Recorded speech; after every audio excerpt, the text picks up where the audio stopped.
2024 खत्म होने वाला है। इस साल के अंत में हम आपको एक खास वीडियो के जरिए दुनिया के तमाम जरूरी चुनावी और महत्वपूर्ण मुद्दों के बारे में बताने जा रहे हैं। हम आपके साथ लेकर आए हैं 2024 के सबसे बड़े और इम्पैक्टफुल इवेंट्स का एक राउंड अप। आइए एक नजर डालते हैं दुनिया भर की सभी बड़ी खबरों पर।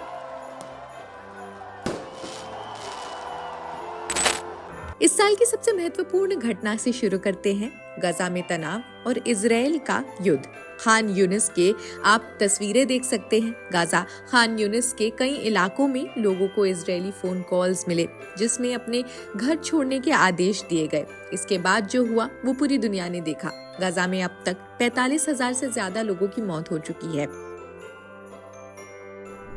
इसके बाद हिजबुल्लाह का अटैक, जिसने 4 जुलाई को 200 से ज्यादा रॉकेट्स और ड्रोन्स का इस्तेमाल करते हुए 10 इजरायली मिलिट्री साइट्स पर हमला किया। यह हमला उनके सीनियर कमांडर मोहम्मद नासिर की मौत के बदले में था, जो इजरायल के एयर स्ट्राइक में मारा गया।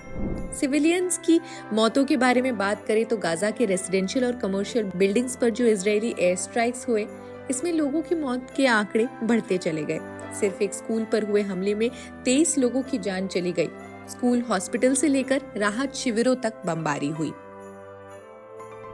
इस साल के असैसिनेशंस में हमास के डेप्यूटी मिनिस्टर, इन सभी घटनाक्रम में जो असैसिनेशंस हुए उनके बारे में भी हम आपको बताते हैं। हमास का डेप्यूटी मिनिस्टर एहबाब अल हुसैन और हमास चीफ इस्माइल हानिया, इनके असैसिनेशंस ने तनाव को और बढ़ा दिया।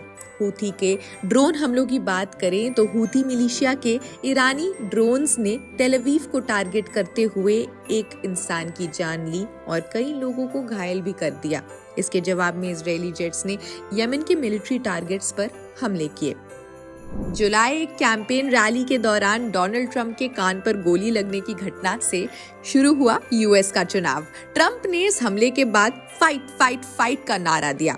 इस असैसिनेशन अटेम्प्ट में एक व्यक्ति की मौत और शूटर को भी मार गिराया गया। इस घटना के बाद ट्रंप ने रिपब्लिकन नेशनल कन्वेंशन में अपने कान पर बैंडेज के साथ कैंपेन किया। जो बाइडेन ने प्रेसिडेंशियल रेस से अपना नाम वापस ले लिया। उन्होंने री इलेक्शन कैंपेन से 21 जुलाई को नाम वापस लिया। कमला हैरिस को उन्होंने डेमोक्रेटिक पार्टी के कैंडिडेट के रूप में एंडोर्स करना शुरू कर दिया। यूक्रेन का तनाव बढ़ता चला गया। एक मुख्य चिल्ड्रन हॉस्पिटल को रशियन मिसाइल्स ने टारगेट किया, जिसमें कई लोगों की जान गई। ये इस साल के सबसे डेडली एयर स्ट्राइक्स में से एक माना गया। अब बात करते हैं एनवायरनमेंट की। ट्रॉपिकल स्टॉर्म बेरिल, टेक्सास और करीबियन में एक तूफान आया जिसका नाम था बेरिल। इसने भारी तबाही मचाई। ये सीजन का पहले कैटेगरी 5 हरिकेन था, जिसमें मेक्सिको और करीबियन के लोगों के अलावा भी 11 लोगों की जान चली गई। एशिया और अफ्रीका में भी कई नेचुरल डिजास्टर्स हुए इस साल। केरला लैंडस्लाइड्स की बात करते हैं। दक्षिण भारत के राज्य केरला में लैंडस्लाइड्स ने टी एस्टेट्स और कई गांव तबाह कर दिए। इस घटना में 200 से ज्यादा लोगों की मौत हो गई। अफ्रीका की ओर बढ़ें तो इथियोपिया के गोफा जोन में 200 से ज्यादा लोग एक लैंडस्लाइड की वजह से मारे गए।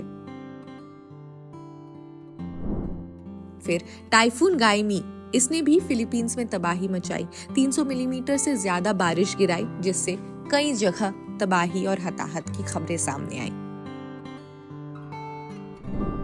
ब्रिटेन और फ्रांस में भी चुनाव हुए। लेबर पार्टी ने लैंडस्लाइड विक्ट्री हासिल करते हुए ऋषि सुनक के कंजर्वेटिव पार्टी को सबसे बड़ी हार का सामना करवाया। फ्रांस में हंग पार्लियामेंट के कारण पॉलिटिकल डेडलॉक बना रहा। लेफ्टिस्ट अलायंस ने अनएक्सपेक्टेडली अपना टॉप स्पॉट हासिल कर लिया।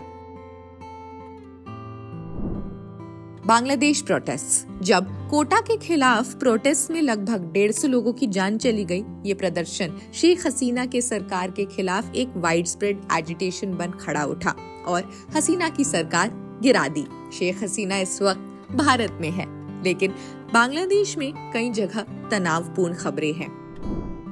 नेटो की बात करते हैं तो इस साल नेटो का समिट भी हुआ। नेटो के समिट में यूक्रेन को मेंबरशिप प्लेज मिला और चाइना के रशिया को सपोर्ट करने पर नेटो ने एक सख्त रूप भी अपनाया।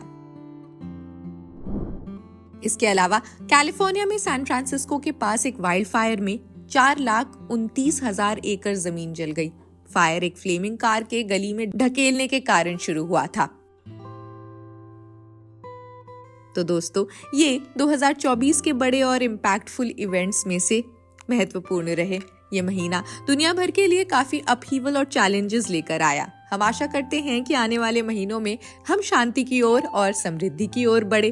खैर, आपको कैसा लगा आप हमें कमेंट सेक्शन में जरूर बताएं। देश दुनिया की अन्य खबरों के लिए भी देखते रहिए जनसत्ता। शुक्रिया।